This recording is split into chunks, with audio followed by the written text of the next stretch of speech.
Do you remember Tojo Yamamoto? Oh, are you kidding?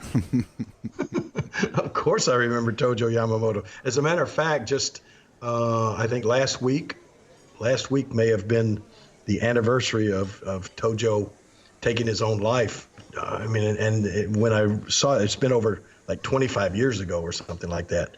And it doesn't, Tojo was such a big, impressive figure in my career that when I think about it that long, it just doesn't seem like it's been that long. But yeah, Tojo Yamamoto was. Oh God! I mean, as just as far as I'm concerned, so many different things uh, happened with Tojo that affected my career. For instance, just starting off from the get go, it was a picture of Tojo Yamamoto and Jackie Fargo. I'll never forget this. That was the picture that I drew, a picture of Tojo and a picture of Jackie wrestling each other, that I sent to Lance Russell and to the TV station that got me noticed. And that, Lance took that picture of Tojo and Jackie, showed it on TV, and then called me afterwards and had me come over to meet those guys and actually be on the wrestling show. And that's where I got my foot in the door, and how my career got started. Drawing a picture of Tojo and got it started. Then my first match that I had for Nick Goulas's promotion was against Tojo Yamamoto, and I think one of the things about Tojo that I can remember was Nick Goulas, the promoter at the time. He would put guys against Tojo Yamamoto, that guys that were just starting out and thought they wanted to be wrestlers, and Nick would put them against, or Jerry as well, would put them against Tojo Yamamoto. And after a match with Tojo, if you came back and said you still wanted to do it again, then they knew you had some potential. They knew you had the staying power, that you really wanted to do it. Because Tojo,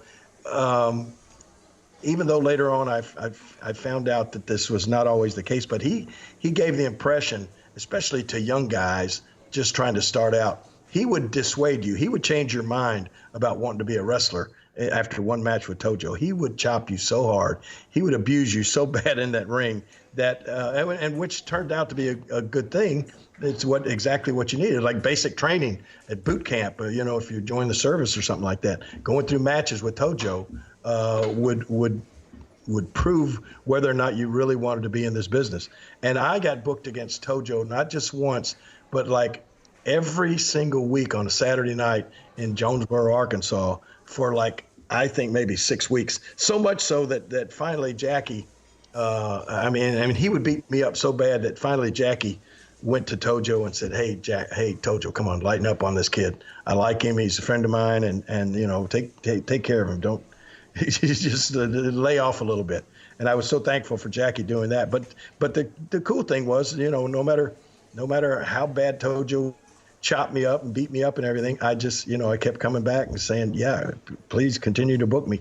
So that part of Tojo was great, and he was just not a big guy at all, very short.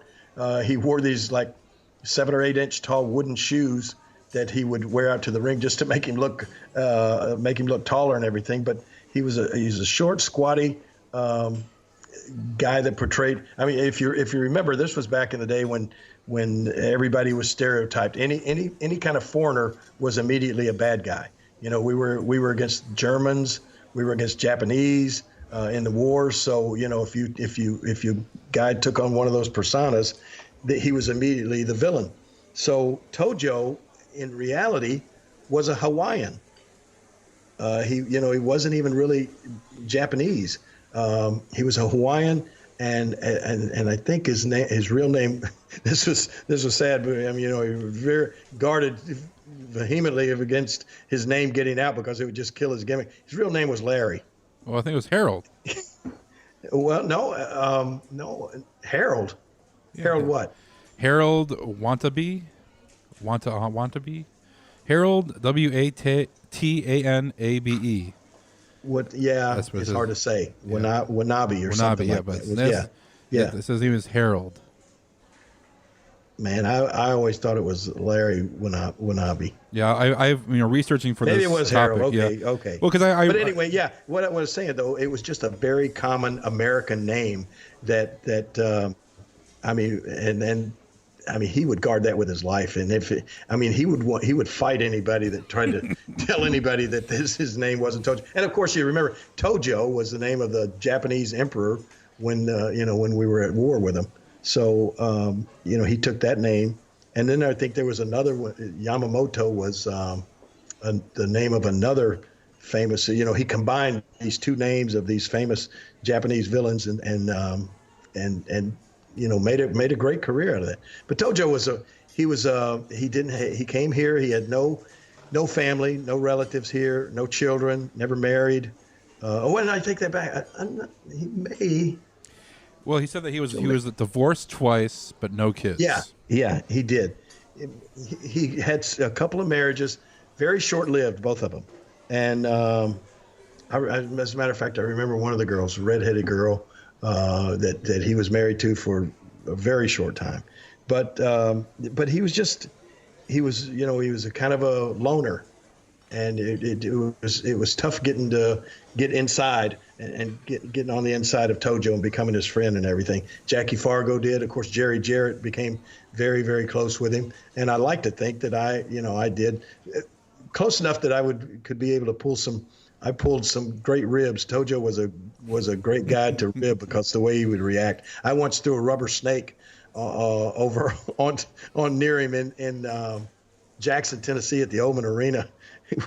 He was dressing between these two sets of lockers by himself, and I snuck in behind the one set, and I kind of got up on the top of the lockers and saw where he was, and I threw this big rubber snake down on Tojo. He was deathly afraid of snakes, and he screamed and went right in his suitcase and pulled out the longest pistol, this big .357 Magnum that I'd ever seen. And he immediately turned around, and I started running when I saw him pull out this pistol. And Tojo, it was funny. He would not curse. He would the strongest that he would ever say. He would say, "You son of a gun, son of a gun, you son of a gun." That was his favorite expression. And he came out with that gun. He said, "You son of a gun, I shoot you, you son of a gun, I shoot you." And so he made a believer out of me. But we still, Jackie Fargo would just rip Tojo to death. And Tojo, either he was playing along so well that just putting Jackie over by doing all these things, or Jackie just could really get to him. But he was a great guy once you got to know him. Huge star here. I mean, he didn't look, he didn't really look all that impressive or all that, scary or anything. But he just, he was sneaky, and he would, and of course that was the back in that day, with Pearl Harbor and everything, the sneak attack and everything. He played on all of the things that really happened to perfection. And so he was just great. He was over like $1 million. And then the big thing was, all his career, all the time, he had been the big villain, been the big bad guy. And then suddenly, when Jerry Jarrett first started wrestling, Jerry was small, underdog-looking kid, but young, blonde hair, good looking. All the girls loved him and everything. And so somewhere they did a thing where Jerry was getting beat up, and all of a sudden the big main bad guy, Tojo Yamamoto, came to Jerry's rescue, and they formed a team, and he became the man. Then Jerry and Tojo were the top the baby faces or good guys in the company for a long, long time. And then and poor Tojo, he got sick. I think he had a liver a tumor or something on his liver. He started losing weight, not feeling good at all. He hated to go to doctors. He didn't trust a lot of people. He didn't trust doctors. He didn't trust banks. He always kept all his money he would keep in his car, in the trunk of his car. And one time his car I'm telling you, one time his car got stolen in Birmingham, Alabama, and there was Tojo's life savings was gone. Wow. He just didn't trust a lot of people. But finally he got so sick that he went to the doctor, and the doctor, did all the tests, and they told him he had a terminal illness that he probably was going to last maybe about 6 months or something. This liver, I'm not sure if it was cancer or what, but anyway, Tojo went home from the doctor and got a gun and shot himself. Wow. Yeah. I have some clips for you. Here is, speaking of ribs, I found a clip on YouTube, and I think this is on the Jerry Lawler show back in 1984, and you guys are talking about a great rib you had with Jackie Fargo. We were wrestling in Jonesboro, Arkansas, and Jackie Fargo was on the card, and this is something I don't know if a lot of people realize, but we'd try to have a little fun in the dressing room every Yeah, night. there's no good Jackie Fargo. One time he, I go to the ring, and when I come back, I don't know what, I can't say the word, but when I wear my clothes, I jump up and down, everything. I thought somebody, Jackie Fargo put some hot pepper or something, and I drove from Jonesboro to Nashville, Tennessee, jumping up and down like that in my car. So after that, I find out, Jackie Fargo make me so mad, and I you the instigator. Okay, what happened? Jackie Fargo went out to wrestle, and you and Jerry Jarrett took some of this. When you have an injury, they have this atomic bomb that you put on a bruise or something, and you guys put that all in Jackie's, in his underwear and things like that. No, not me, Lord, not me. I know because it's tough for Jackie Fargo because he go in the ring, I see him doing all these things. I said, what's the matter, Jackie Fargo? He said, told you, I think you and Jerry Jarrett put something in my tights. I told Mr. Fargo, no, it was Jerry Jarrett. But anyway, when you guys went to the ring, he doctored up your clothes, and you guys had to drive. He doctored real good because from Jonesboro to Nashville, everything burned. I stopped maybe 50 times to cool off. Oh my gosh. Yeah, I'll never forget that night. We were actually, I was wrestling on the first match. And so anyway, I'd ridden over with Jackie from Memphis, and Tojo and Jerry Jarrett had come down from Nashville in Tojo's car. And so I was on the first match. I went out and wrestled, and then Jackie Fargo was on the second match. And then I think Tojo and Jerry Jarrett were on the main event on the third match. So while Jackie was out wrestling, Tojo and Jerry took this as it was called ice. It was like Icy Hot, but it was called Tiger Balm. And man, this stuff was strong. Anyway, I think this stuff belonged to Tojo, but Tojo was right. It was really mostly Jerry Jarrett trying to pull a rib on Jackie. But anyway, they put that Tiger Balm stuff all in his underwear, under his arms of his shirt, and the back of the legs of his pants, and all of this stuff, and Jackie's clothes. And so they were just laughing and everything. And then when of course, they're like hush hush. Then when Jackie came back, they didn't say anything, and they're all dressed and they're ready to go out to the ring and wrestle. So when the bell rang and they went out to the ring to wrestle, Jackie had just gotten out of the shower and was about to put his clothes on. And of course, I rode with Jackie. I mean, Jackie was my hero, and I was just getting started in the business. So I felt I had to tell Jackie. So I said, Jackie, please wait, hang on. I said, Tojo and Jerry put all of this stuff in your clothes, and so don't put. And he went, oh, really? Okay. And so then he smelled the clothes and everything, and so he put on some different stuff, right? And so then he grabbed their clothes and he put all that stuff all in their clothes, in their underwear, under their arms, under the back of the legs, and all in all of their clothes. And so then when Tojo and Jerry came back from their match, Jackie acted like he was standing there. He was already dressed, and he was like, combing his hair and everything. And he was standing there, and he starts squirming around like, oh man, I don't know, ooh, oh, and he was acting like this stuff was burning him, right? But he had already put different clothes, right?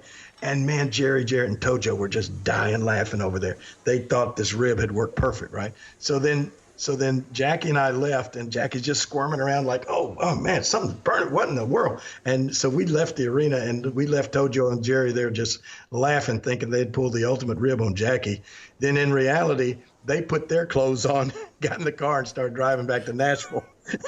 And it took a little while, but man, they said later that they got, like you heard Tojo, they got set on fire, and they had to stop 50 times. They finally rented a hotel room and went in and tried to get in the bathtubs and stuff in the shower. And Jerry said that just made that stuff burn even more. So yeah, that was just one of the, and you heard Tojo's voice. It's so great to hear him talking. He used to do some great interviews, and yeah, I mean, that guy was just so much fun. I miss him so bad. There's one promo that sticks out in my mind just from reading about him. I don't think there's any YouTube footage of this one, but he was in Boaz, Alabama. Is that how I'm saying it right? Yeah, Boaz, Alabama. Yeah. So this is just after Pearl Harbor, and he goes in broken English, "I make apology. Very, very sorry. My country bombed Pearl Harbor." And the crowd got quiet, and he wiped away his tears, and they all went on because obviously he's a big heel, thinking that he's sorry, it's wrong thing to do. I wish not happened. And there was silence, and they began to applaud him, and then he says, "Yes, I wish not happened, because instead I wish they bombed Boaz, Alabama." And the crowd erupted. Okay. Oh man, Tojo was awesome. After he slowed down on the wrestling, we used him a lot as a manager, and he would just make some classic promos and stuff. That was his with that broken English and all of this stuff. That was his probably the highlight of his character, really, those interviews, those promos. Yeah, I mean, he was, he taught a lot of people, wrestling, and Jeff Jarrett, Sid Vicious, the Moondog, Spike and Spot, Jackie Fargo, Bobby Eaton, Tommy Rich, along with Jerry Jarrett. So his handprint. And every time he would chop somebody or do something, he would raise his arms and go, "Banzai! Banzai!" That was Dojo's favorite expression. All right, so that's going to end for our little segment of Do You Remember? A lot of questions came out on Twitter. I want to save all these, and we can make this a regular like we do with Ask the King. But, King, your memory's not that bad. Well, fortunately you hit me with some.